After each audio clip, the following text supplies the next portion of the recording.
बोलते हैं reflection of light.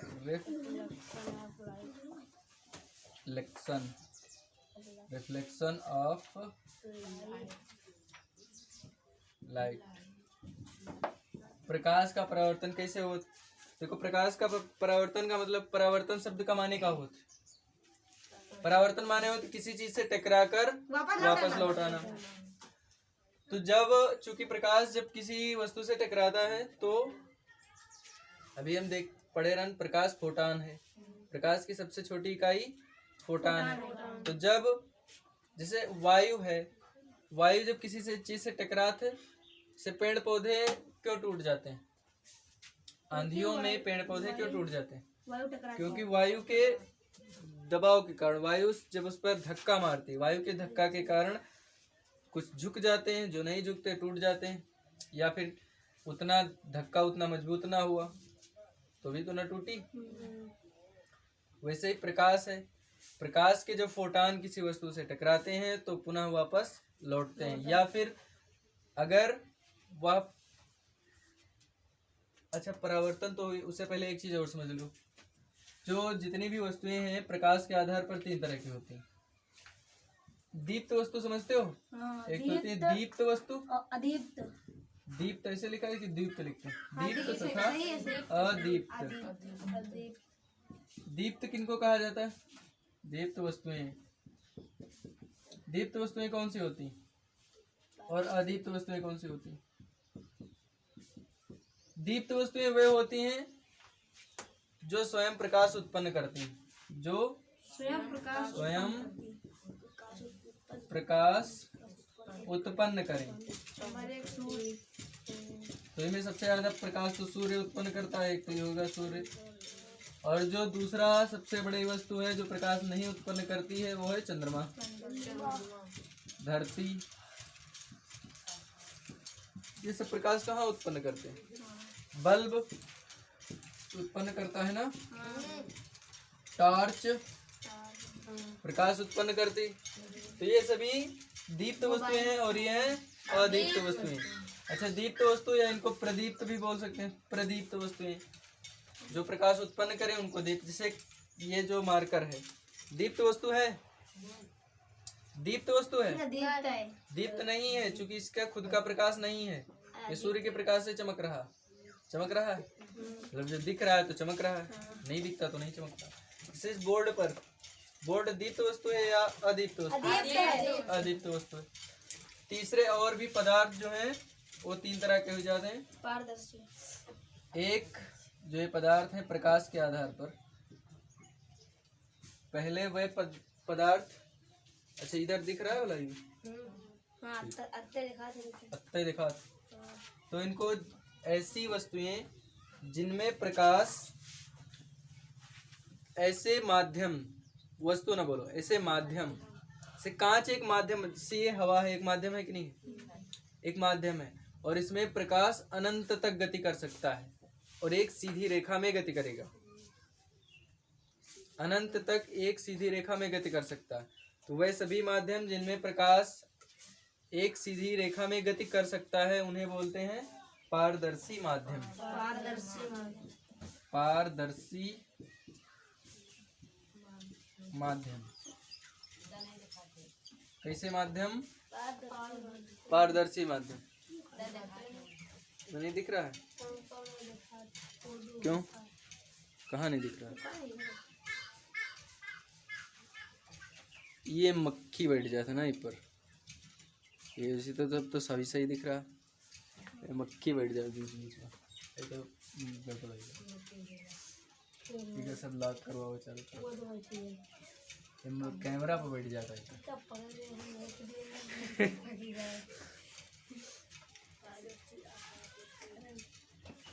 अच्छा चलो, और जिनमें प्रकाश गति कर ही नहीं सकता उन्हें बोलते हैं अपारदर्शी।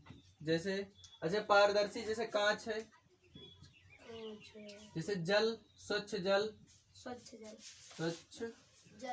जल ऐसा ना दूषित जल हो कि जल से ज्यादा उसमें मिट्टी मिली है तो नहीं गति करेगा, जल है। और ग्लिसरीन,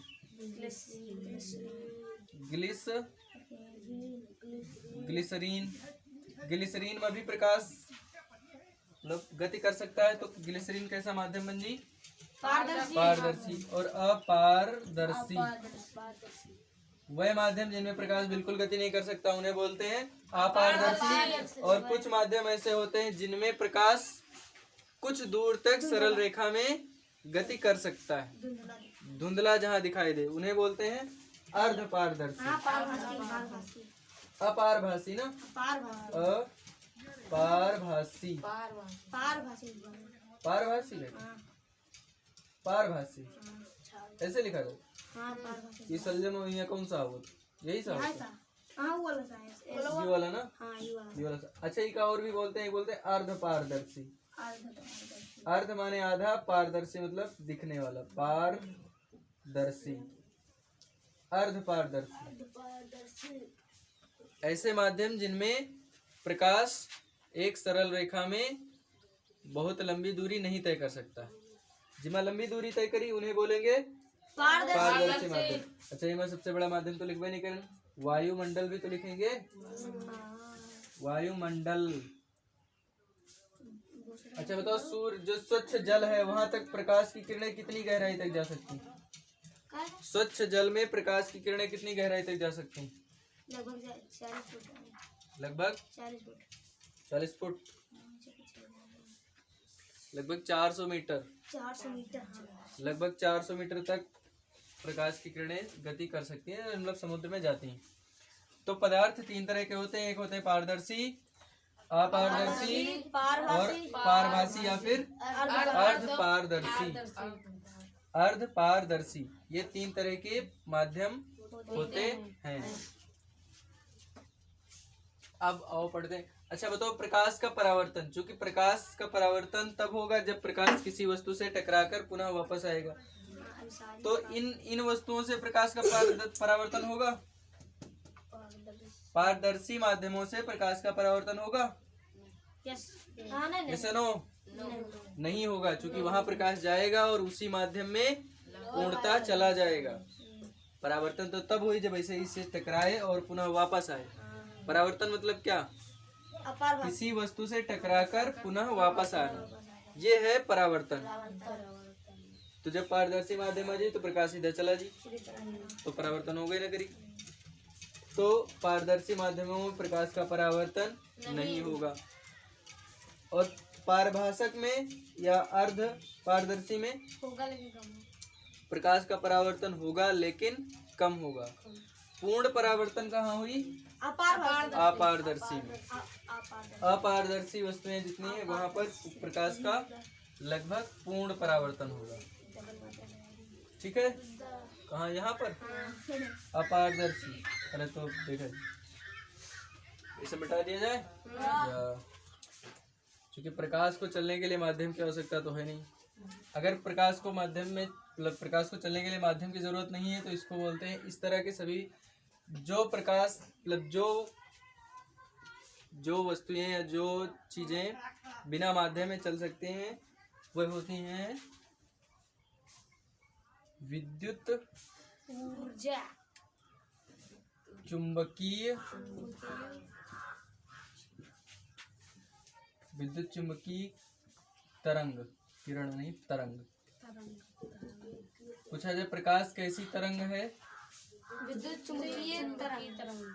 विद्युत चुंबकीय तरंग, इलेक्ट्रोमैग्नेटिक, विद्युत चुंबकीय, यह लगा लियो क्या करना, इलेक्ट्रोमैग्नेटिक वेव्स, इलेक्ट्रोमैग्नेटिक वेव। प्रकाश कैसी वेव है? वेव माने तरंग। तरंगे तीन तरह की होती हैं, अनुप्रस्थ तरंग, अनुदैर्ध्य तरंग, एक होती विद्युत चुंबकीय तरंग।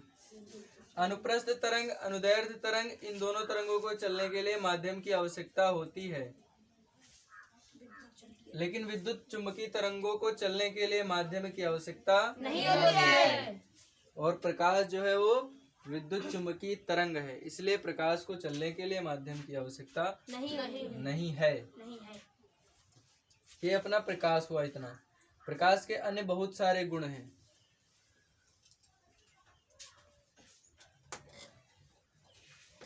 प्रकाश कैसी तरंग? विद्युत चुंबकीय तरंग। और कहीं कहीं पर प्रकाश को मान लिया जाता है अनुदैर्ध्य, अनुदैर्ध्य ऐसे लिखते हैं, अनुदैर्ध्य तरंग। लेकिन प्रकाश को अनुप्रस्थ तरंग नहीं मानते। अनुप्रस्थ, प्रकाश अनुप्रस्थ है? तो इसका जवाब है नहीं है। प्रकाश अनुदैर्ध्य है और प्रकाश विद्युत चुंबकीय तरंग भी है। ठीक। अच्छा, एक ही वस्तु दो चीज में, मतलब दो चीजें हो सकता है क्या? एक ही वस्तु में दो तरह के गुण पाए जा सकते हैं? नहीं पाए जा सकते। पाए जा सकते हैं। जैसे मोबाइल फोन है, वीडियो जब कैमरा बना, मतलब वीडियो बना रहे हो तो कैमरा की तरह काम कर रहा, बात कर रहे हो तो टेलीफोन की तरह काम कर रहा, गाना सुन रहे हो तो साउंड की तरह काम कर रहा। तो एक ही वस्तु में कई सारे गुण हैं कि नहीं है? वैसे प्रकाश में अनुदैर्ध्यता का गुण भी पाया जाता है और विद्युत चुंबकीय तरंग भी है। विद्युत चुंबकीय तरंग यानी अनुदैर्ध्य तरंग भी है और विद्युत चुंबकीय तरंग भी है। ये प्रकाश के बारे में थोड़ी बहुत डिटेल रहा है।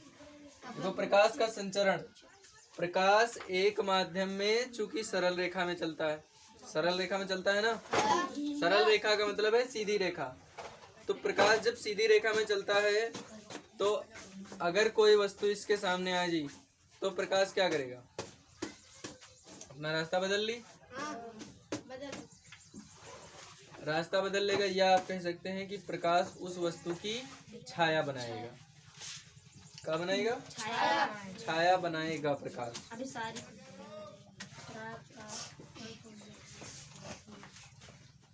प्रकाश चूंकि प्रकाश एक सरल रेखा में चलता है, कोई भी माध्यम हो, प्रकाश सदैव सरल रेखा में चलता है। चूंकि जब प्रकाश के मार्ग में कोई वस्तु आ जाती है तो प्रकाश वह, मतलब उस वस्तु की छाया बनाता है। इसके अलावा और क्या करता प्रकाश?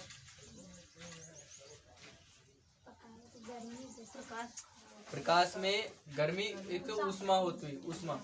क्योंकि प्रकाश, अच्छा बोलो, जो प्रकाश है एक तो ऊर्जा है। अगर पूछा जाए प्रकाश बना किससे है? किससे बना है प्रकाश? आग से बना? ये प्रकाश बना है फोटानों से।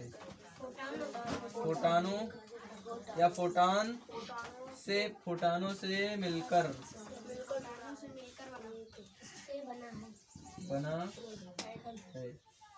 फोटानों से मिलकर, या ऐसे कह सकते हो जैसे पानी एक एक बूंद, बूंद का और छोटे में तोड़ी हो तो बनेगा अणु। जल के एक अणु का सूत्र क्या होता है? जल का अणु क्या होता है? H2O। ये एक जल का अणु है ना। तो ऐसे प्रकाश की जो सबसे छोटी इकाई है, अगर यूं ना लिखा जाए तो लिखा जाए कि प्रकाश की सबसे छोटी इकाई क्या है? प्रकाश की सबसे छोटी इकाई तो कौन सी है? फोटान है। Photon, photon, photon. प्रकाश की सबसे छोटी इकाई फोटान। फोटान, फोटान की खोज करना है अल्बर्ट आइंस्टीन। Albert Einstein. इसी के लिए इन्हें 1905 का अल्बर्ट गलत लिखा है, अल्बर्ट अब सही हो। अल्बर्ट आइंस्टीन 1905 का नोबेल पुरस्कार इन्हें दिया गया था। 1905 में 1921 में 1905 ही में शायद इनका नोबेल पुरस्कार इसके लिए मिला है, चाहे 1905 हो या जो भी हो। आइंस्टीन का नाम याद रखो, विज्ञान में आइंस्टीन का नाम बहुत बार बार आई। Albert Einstein. प्रकाश की सबसे छोटी इकाई फोटान। जैसे शरीर की सबसे छोटी इकाई क्या होती? कोशिका होती। पदार्थ की सबसे छोटी इकाई परमाणु होते हैं। पदार्थ की सबसे छोटी इकाई परमाणु। परमाणु के अंदर क्या क्या पाए जाते हैं? इलेक्ट्रॉन, प्रोटॉन, न्यूट्रॉन, ये होते हैं अपरमाणविक कण बोलते हैं, कण है। तो प्रकाश का संचरण किसी भी माध्यम में हो सकता है। प्रकाश को चलने के लिए माध्यम की आवश्यकता होती है। जैसे प्रकाश को चलने के लिए या फिर संचरण के लिए, संचरण माने वही होता है चलना। जैसे यहाँ से हम लोग यहाँ जा रहे हैं तो हम संचरण कर रहे हैं, ठीक, गति कर रहे हैं, गति करना। तो प्रकाश के चलने के लिए माध्यम की आवश्यकता है, आवश्यकता होती है। यस या नो? यस या एस की स्पेलिंग बताओ, या नो? कौन सा ऑप्शन सही करोगे? प्रकाश हमें सबसे ज्यादा प्रकाश कहाँ से मिलता है? सूर्य से मिलता है। सूर्य से पृथ्वी तक आने में कौन सा माध्यम है? माध्यम समझते हो? जैसे माध्यम, जैसे यहाँ माइक लगी, वहाँ फोन में रिकॉर्डिंग हो रही ना, तो आवाज इस माइक के तार के वायर के द्वारा फोन में स्टोर हो रही, सुनो। तो ये एक मीडियम है, यह एक माध्यम है। जैसे हम लोग फोन से बात करते हैं ना, तो नेटवर्क एक माध्यम की तरह काम करता है। जैसे हम बोल रहे हैं और आप सुन रहे हैं, हवा, जो हवा ना माध्यम में हवा है, हवा के कणों के माध्यम से मेरी आवाज आप तक पहुंच रही है। तो जो वायु है, वायु एक माध्यम का काम करती है। वायु, जैसे चंद्रमा पर खड़े दो व्यक्ति आपस में बात नहीं कर सकते हैं, क्यों? क्योंकि वहां पर वायु नहीं है, वायु नहीं है, यानी कि बीच में माध्यम नहीं है। तो जो एक इंसान जो एक बात बोलेगा दूसरे तक वो आवाज नहीं पहुंच सकती। जब आवाज पहुंचेगी नहीं तो सुनोगे क्या? क्यों नहीं पहुंचेगी? क्योंकि बीच में हवा, जैसे यहाँ हम कहें तो खाली स्थान नहीं है, इन मेरे दोनों हाथों के बीच में कुछ न कुछ है। तो क्या है? वायु, हवा, जो कि एक माध्यम का काम करती है। मैं बोल रहा हूँ, आप तक आवाज पहुंच रही है, एक माध्यम है बीच में हवा का। चंद्रमा या अन्य कुछ ग्रह हैं जहां पर ये माध्यम नहीं है, तो हम बात नहीं कर सकते वहां पर। तो प्रकाश के चलने के लिए माध्यम की आवश्यकता होती है। यस। ध्वनि, जिसे हम बात नहीं कर सकते, इसका मतलब है कि हमारी आवाज आप तक नहीं पहुंच पाएगी।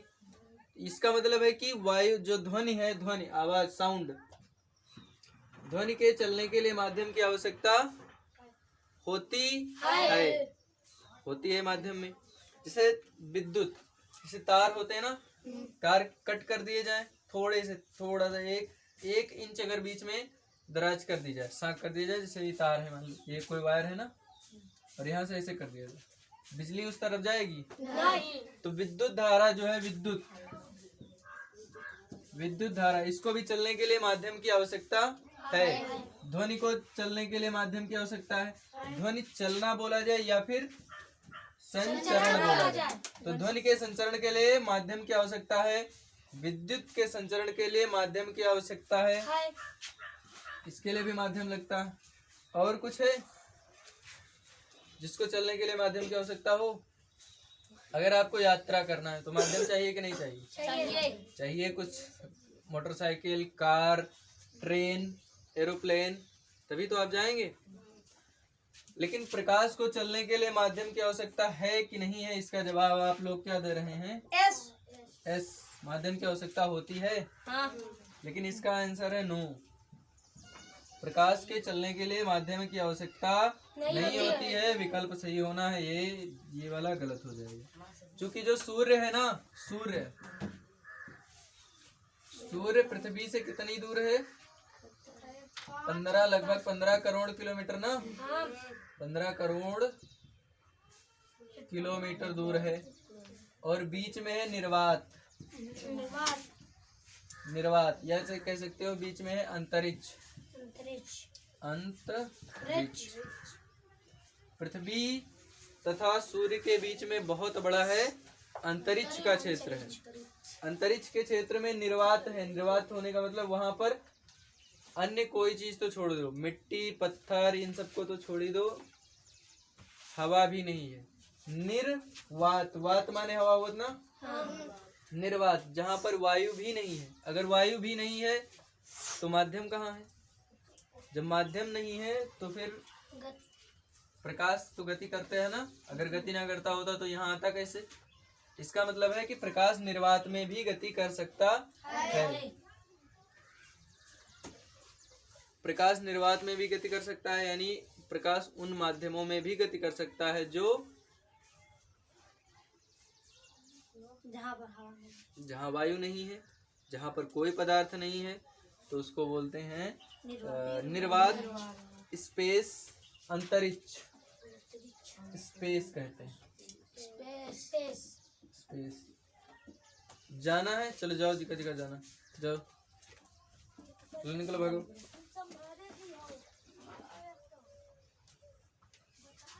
चलो निकलो, जाओ।